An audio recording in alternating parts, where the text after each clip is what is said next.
Michael had been struggling since he came out of the coma. It was neurological damage. He had impulse control issues. I mean, he was an emotional, volatile kid. And that night set him off. I gotta admit, it was shocking when Sonny went off on Claudia the way he did. No one expected it. Everything seemed normal. One minute, everything was fine, and then the next, chaos.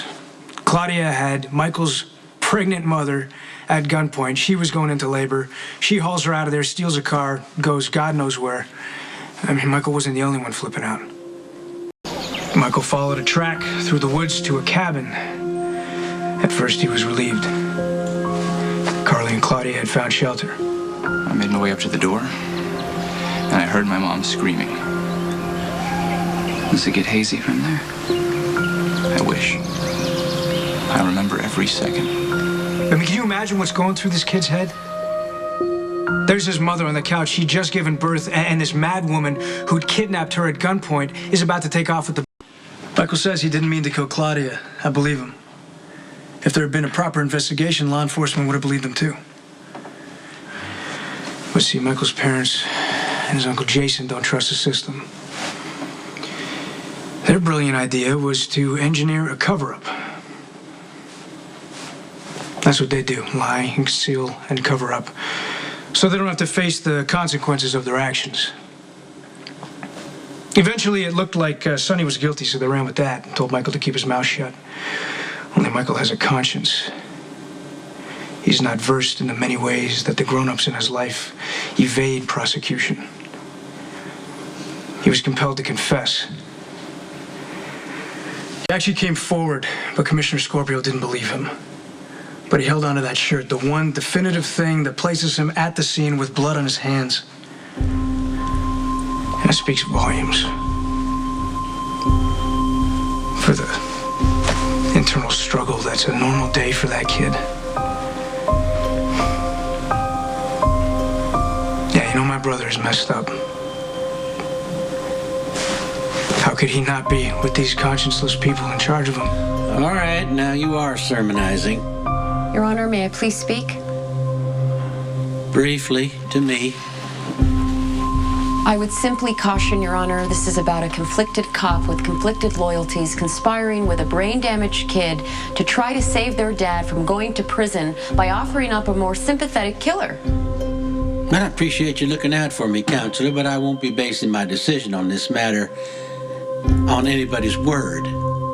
I need to talk to the boy himself.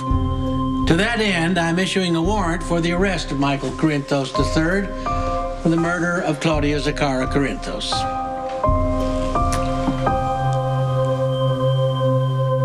Detective, but stay here. There was one other witness to the events that transpired in the cabin that night, a witness apparently who perjured herself, Mrs. Jacks, front and center. Let's swear this witness in again, bailiff. Apparently the first time it didn't take.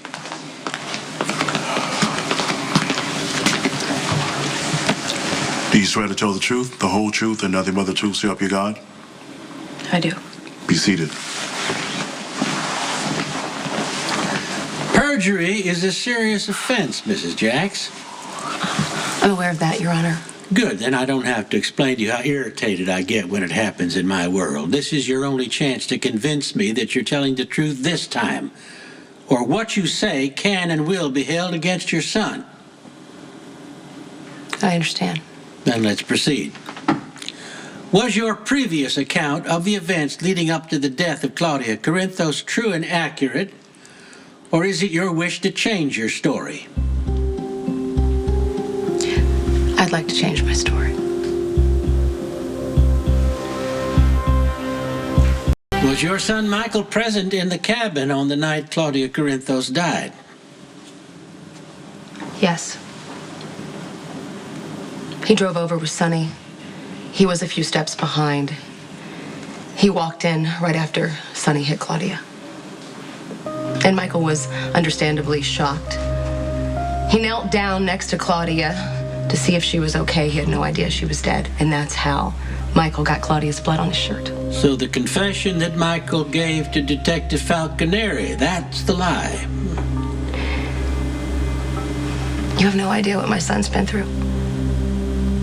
He went out with his father to a coffee warehouse and he was shot. And that's because of Claudia. She hired someone to kill Sonny and Michael was hit instead and he spent a year of his life in a coma. When Michael woke up, he wasn't the same, and that has been very difficult for all of us. Michael has not been able to control his impulses ever since. He speaks without thinking. He says things he doesn't mean. He's been in counseling. He's been to therapy, and we have medical records to support this. Yes, we wanted to protect Michael. We wanted to shield him from this case because we didn't want to put him through this.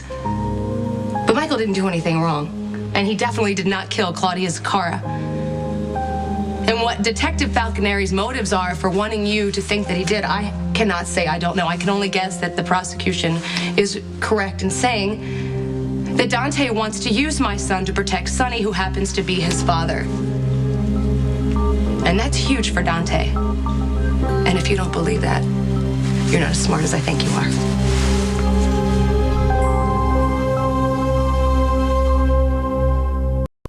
Well, that was quite a speech, Mrs. Jacks. I was just telling you how it happened. Is that it? Is there something you'd like to add? That's all. Step down. I want Michael Corinthos' medical records added to the case file and on my desk for review. This court will be adjourned until such time as Michael Corinthos can be produced to go on record. Miss Miller, your client's status hasn't changed. He's still the defendant in an ongoing murder trial. The jury is still sequestered and may be called to render their previous verdict or restart deliberations. Court is adjourned.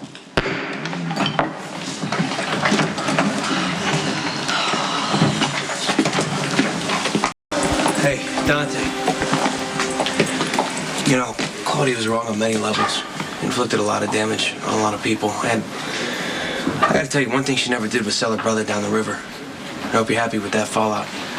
Especially the part where Sonny walks out of here a free man and you never get another crack at him again.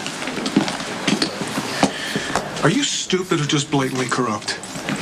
Sonny Corinthos has left a trail of ruin that goes back more than a decade. Finally, he's about to be stopped. And you blew it. Dante did his duty. Dante just bought himself an internal affairs investigation. You sure you want to stick around? There's no way I'm leaving you. You need me. Well, that's good. So I might need you to watch my back. Let's go get some fresh air. What's it gonna be, Lulu? You gonna run off with your new boyfriend or are you gonna turn around and face me? Just let it go. No, I can't. Look, I get that you're upset and you're scared for Michael, but what just happened? Don't patronize me. Stop. I want you to look me in the eye and tell me how you could betray me like that. Oh, tell me how you could help some son of a bitch that you didn't even know a year ago destroy my kid.